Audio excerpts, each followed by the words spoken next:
Kwenye mwonekano mpya wa Harmonize baada ya kuposti kwenye akaunti yake ya Instagram, kuna picha ambayo imezua gumzo na taharuki na kuonekana kwamba ni kijembe cha wazi kabisa kwa Alikiba na Diamond Platnumz.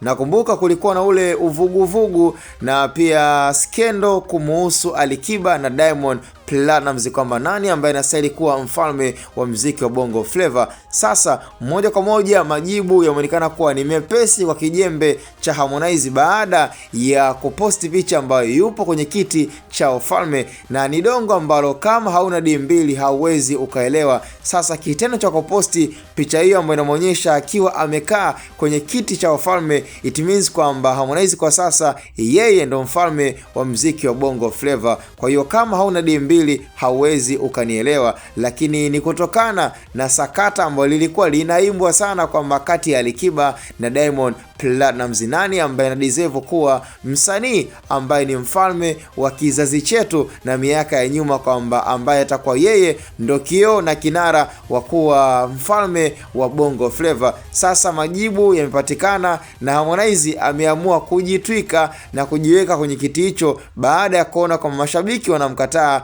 na hakuna ambaye alikuwa anamkomentia Harmonize kumwambia kwamba yeye ndo mfalme wa muziki. Basi akaona isiwe kesi, mtoto wa watu kaamua kujipa yeye mwenyewe kiti, na kwa sasa ifahamike kwamba Harmonize ndo mfalme wa muziki wa Bongo Flava baada ya posti yake ambayo ameamua kuiposti kwenye akaunti ya Instagram. Basi tumekosa majibu ya kuendelea naye kwa kuwa tayari mwamba kashajitokeza na kashaamua kujipa cheo ambacho Watanzania hamkutoa. Alikiba na Diamond imeonekana kwamba watu bado ni kama wanakanyagana kwamba nani ambaye anastahili kuwa the king of Bongo Flava. Kwa hiyo kama mnagombana, basi Harmonize apewe.